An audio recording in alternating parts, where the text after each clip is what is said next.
اور آپ عوام اہل سنت کے احباب جتنے بھی تشریف فرما ہوئے ہیں، اللہ تعالیٰ آپ سب کو بھی قدم قدم پر برکت نصیب فرمائے۔ ایک حدیث شریف سے میں بات کا آغاز کرتا ہوں۔ حضور سرور عالم نور مجسم رسول مکرم صلی اللہ علیہ وآلہ واصحابہ وبارک وسلم، آپ نے ارشاد فرمایا، من صلی علیہ مئتن، فرمایا جو بندہ میری ذات پر 100 مرتبہ درود پاک پڑھتا ہے، کتب اللہ بین عینیہ، اللہ تعالیٰ اس کی دونوں آنکھوں کے درمیان، یعنی یہاں ماتھے پر لکھ دیتا ہے، براءۃ من النار و براءۃ من النفاق، کہ یہ بندہ منافقت سے بھی آزاد ہے اور جہنم سے بھی آزاد ہے۔ اس واسطے کثرت، محبت اور شوق کے ساتھ ہم نے درود و سلام پڑھنا ہے۔ اللہ تعالی ہم سب کو عمل کی توفیق عطا فرمائے۔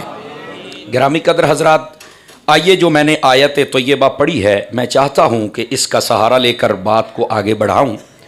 اللہ رب العزت نے قرآن مجید برہان رشید میں فرمایا، انا ارسلناک، بے شک ہم نے بھیجا ہے آپ کو، یعنی اے محبوب صلی اللہ علیہ وسلم، ہم نے آپ کو بھیجا ہے بالحق، حق کے ساتھ، بشیرا و نذیرا، خوشخبریاں سنانے والا بنا کر اور ڈر سنانے والا بنا کر۔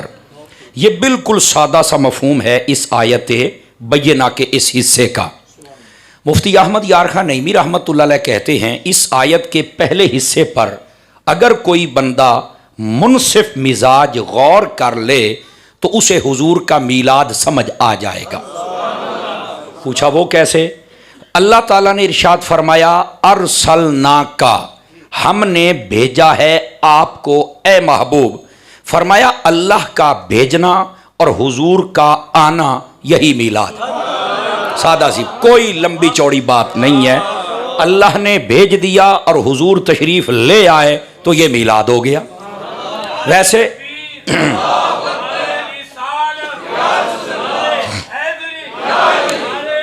اللہ اکبر،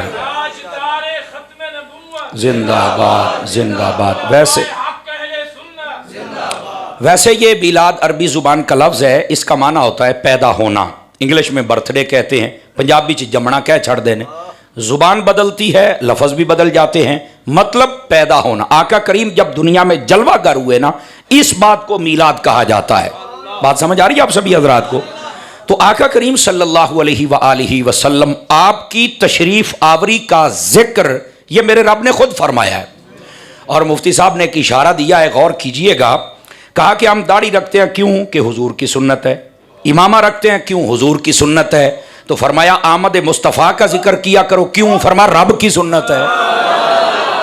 اللہ نے ذکر فرمایا نا، تو رب کی سنت پر بھی عمل ہونا چاہیے۔ اس کو علماء کی زبان میں سنت اللہ کہتے ہیں۔ سمجھ آئی کہ اللہ رب العزت نے جس چیز کا ذکر فرمایا ہے ہمیں بھی وہ چیز بیان کرنی چاہیے۔ اللہ آمد کا ذکر کرتا ہے تو اللہ کے بندے کیوں نہیں کرتے ہیں؟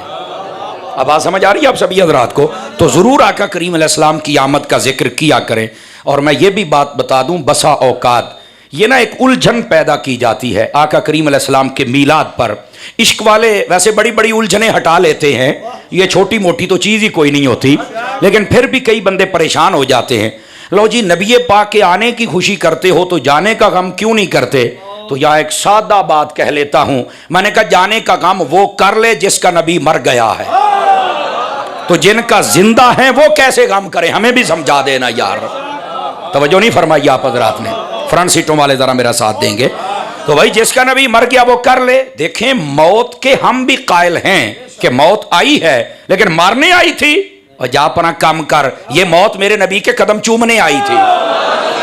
یہ کون سی بات ہوئی یار؟ موت آئی کو کاری آ گئی ہے یار۔ موت شہید کے پاس نہیں آتی، کہاں آتی ہے؟ تو کیا شہید کے بارے میں یہ رب نے فرمایا نہیں کہ وہ زندہ ہے؟ وہاں تو کسی کی نبض نہیں پھڑکی۔ توجہ نہیں فرما رہے آپ حضرات؟ فرنٹ سیٹوں والے ذرا بیٹے، آپ کی آواز نہیں آ رہی پتر، خیر رہی ساڑی کمپنی دا تکڑا ہو کے بہنا پھر۔ ہاں تیرے بولنا جو کچھ ہوگا تو میں ذمہ دار ہوں بچہ، تکڑا ہو کے بہ ذرا۔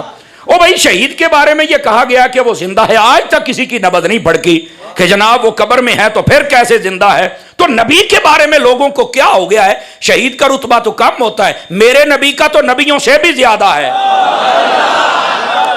کمال والی بات. شہید کے پاس موت آتی ہے, آئی اس نے ذائقہ چکھا, موت اپنے کار تے ہو اپنے کار. تو میرے حبیب کے لیے یہ بات لوگوں کو کیوں نہیں سمجھ آتی ہے بھائی؟